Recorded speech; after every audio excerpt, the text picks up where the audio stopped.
2026-27 academic year కి admissions ని ఆహ్వానిస్తుంది పల్లవి engineering college. నాక్ ఏ గ్రేడ్ గుర్తింపు, అత్యాధునిక మౌలిక సదుపాయాలు, 91% పైగా ప్లేస్మెంట్ సక్సెస్ రేట్ తో టాప్ ఎంఎన్సీ కంపెనీలో ఉద్యోగ అవకాశం. అడ్మిషన్ల కోసం 9247528134 9247528135 నంబర్స్ ని ఈ రోజే సంప్రదించండి. నమస్తే, వెల్కమ్ టు పల్లవి టీవీ. నేను మీ రమ్య. ప్రస్తుతం మనతో శ్రీకృష్ణ కాంతదాస్ గారు ఇస్కాన్ సంస్థ నుంచి రావడం జరిగింది. ఈరోజు డిపిఎస్ నాదర్గుల్లో ఈ యొక్క గ్లో పీస్ అనే కార్యక్రమం ఎంతో అత్యంత వైభవంగా నిర్వహించడం జరిగింది. దానికి ముఖ్య అతిథిగా దాస్ గారు రావడం జరిగింది. ఈ యొక్క కార్యక్రమం గురించి, అలాగే ప్రస్తుత రోజుల్లో ఎన్నో అనివార్య కారణాలు జరుగుతున్నాయి, ప్రతిరోజు వింటూనే ఉన్నాం. ఇలాంటి ప్రభావాలు పిల్లల మీద పడకుండా ఎలాంటి ఎలా ఓవర్కమ్ రావాలి, వారి యొక్క స్ట్రెస్, చదువులే కానీ మరి ఇతర వేరే కార్యకలాపాల నుంచి ఎలా బయటపడాలో వారి మాటల్లో అడిగి తెలుసుకుందాం.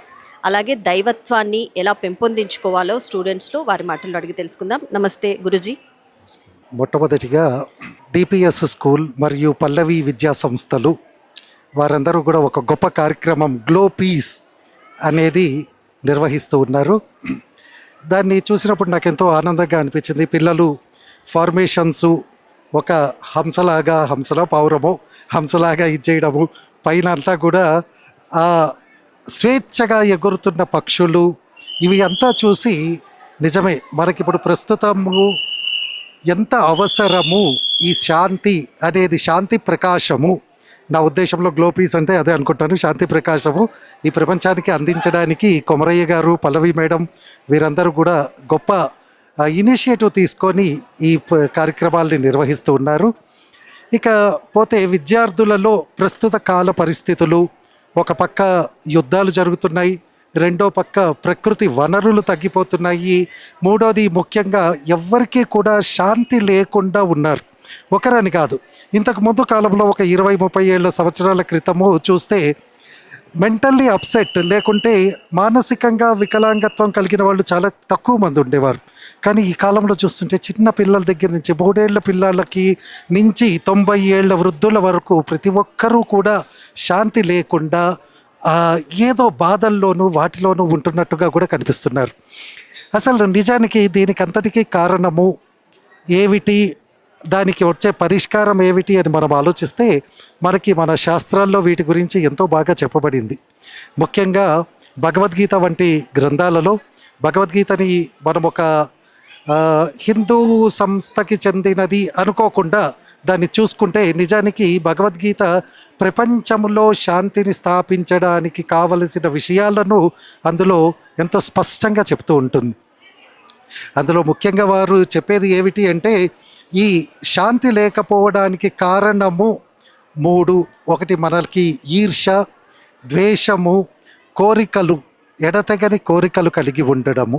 ఇవి 3 నిజానికి శాంతిని కోల్పోయేటట్టుగా చేస్తున్నాయి.